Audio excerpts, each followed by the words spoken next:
unbelievably disgusting nature. I mean, it's deplorable. It's unbelievable. Arraignment on this case. We also have case 25CR43228. Mr. Lake is represented by his attorney, James Staten. The state is represented by Brian Goodyear. I have a 40-count indictment here. Have you had a chance to review this indictment and with your client, Mr. Staten? Judge, I hate to interrupt. It's actually a 100-count indictment. Why am I saying? Oh, 40-page indictment. 40 pages, yes. I'm sorry, 100-count indictment. Generally, is this a situation where there's 100 photographs or? There are, those represent, I believe it's 1 photograph and 99 videos, Judge. Okay. Yes.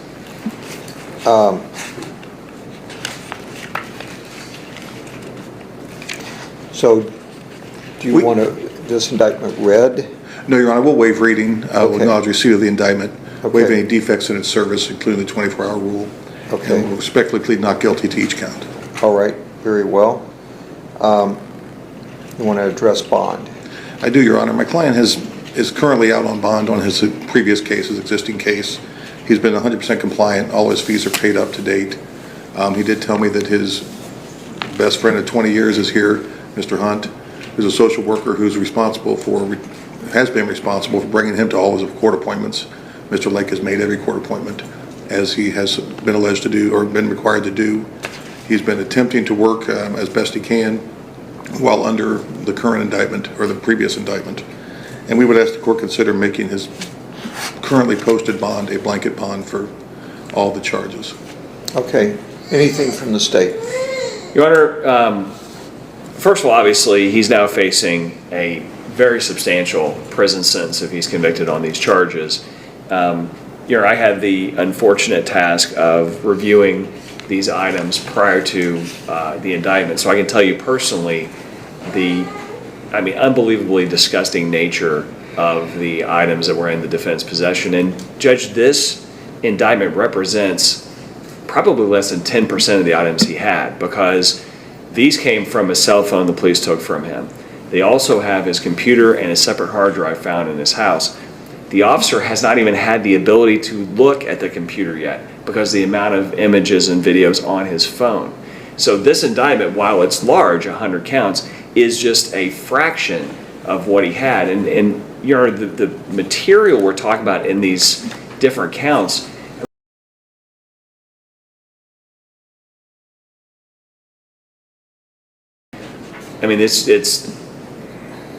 it's deplorable. It's unbelievable.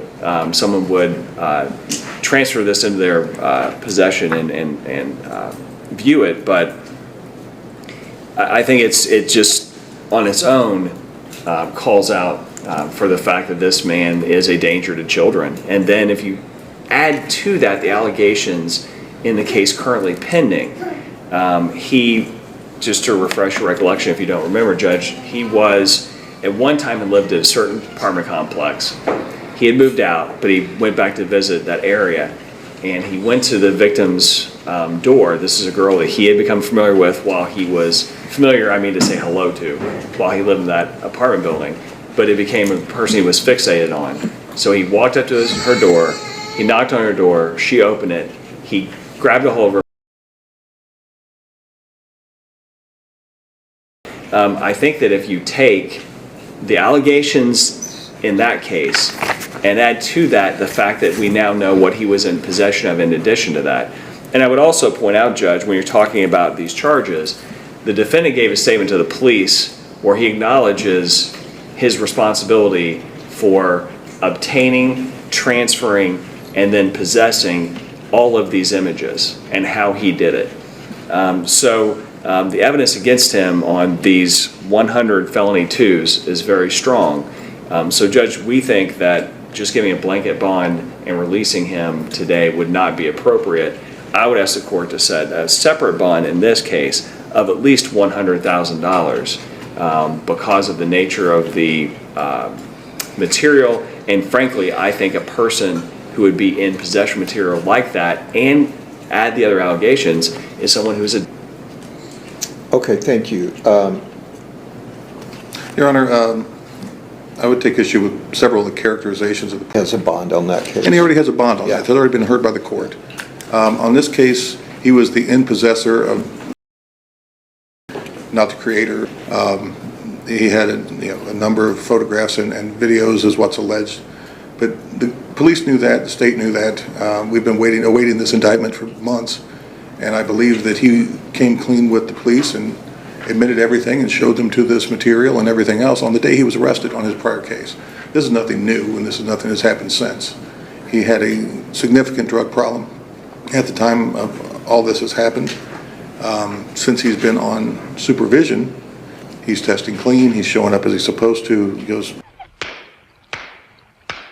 to and from home, has been 100% compliant. He has neither the means nor the motivation to flee the jurisdiction. And we don't believe that he poses any threat greater as a result of these new charges than he did when the court set the bond previously. Well, allegations have not been proven, but I can consider the nature of the charges in the case. Risk assessment tool has in a low range for risk of failing to appear.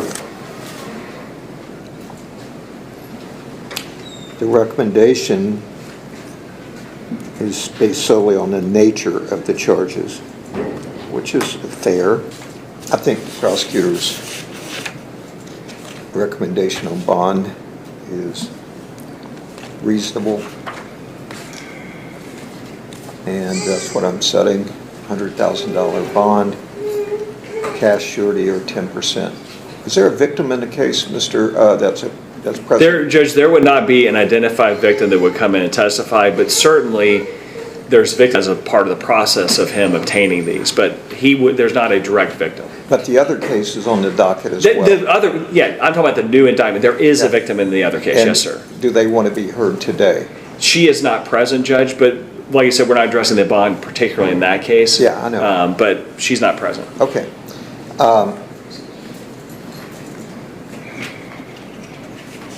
Is there anything else we need to address? Judge, you said $100,000 and it can be 10% cash or surety. Yes. If he makes that bond, Judge, we would ask that he be placed on EMHA. Okay, that's fair. He'll be on a curfew. What's he on now? Is he on EMHA now? That I don't recall, Okay. Judge. I believe he was prior to the new indictment.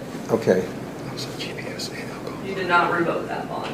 okay. He was on a GPS and an alcohol monitor, I think. prior Okay, to- so that will remain. Okay. So do we need to I guess you're going to have to review some of the Your Honor, we do need to review discovery on the new evidence, indictment. yeah, in the case. So let's set this for a pretrial. We have speedy trial issues that we want to address.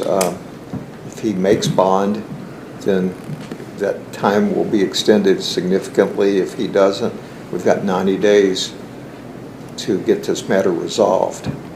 And Judge, if I could interject, he was indicted on this charge on May 29th, and I don't believe he was arrested until a couple days later. So he's probably been in jail now for 9 days or so. Okay. The expectation of the parties in this case, Judge, is that there is, I spoke with defense counsel a bit earlier, and we've talked a number of times about the idea of once we get this indictment, trying to come to some resolution of all the matters. In order to facilitate that, I would ask the defendant to sign at least a limited time waiver today till the next court hearing so that we have time to work on this. And I'm expecting that something will not be a problem. Okay, let's address that. Mr. Your Honor, I've discussed that with my client. He fully willing to sign a time waiver. That's fine, but I think the Court of Appeals has indicated that I have to advise him Understood. of his rights on that.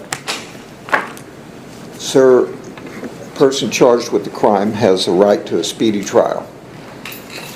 States can set reasonable periods in which a trial must be held that are consistent with constitutional requirements. In Ohio, a person charged with a felony must be brought to trial within 270 days of arrest. If you're held in jail, as you have been then each day counts as 3, meaning there's 90 days for a speedy trial. If you're not brought to trial within relevant time constraints, they're entitled to be discharged, and that discharge is a bar to any further proceedings against you in this case based on that conduct. You can waive your right to a speedy trial as long as the waiver is made knowingly and voluntarily.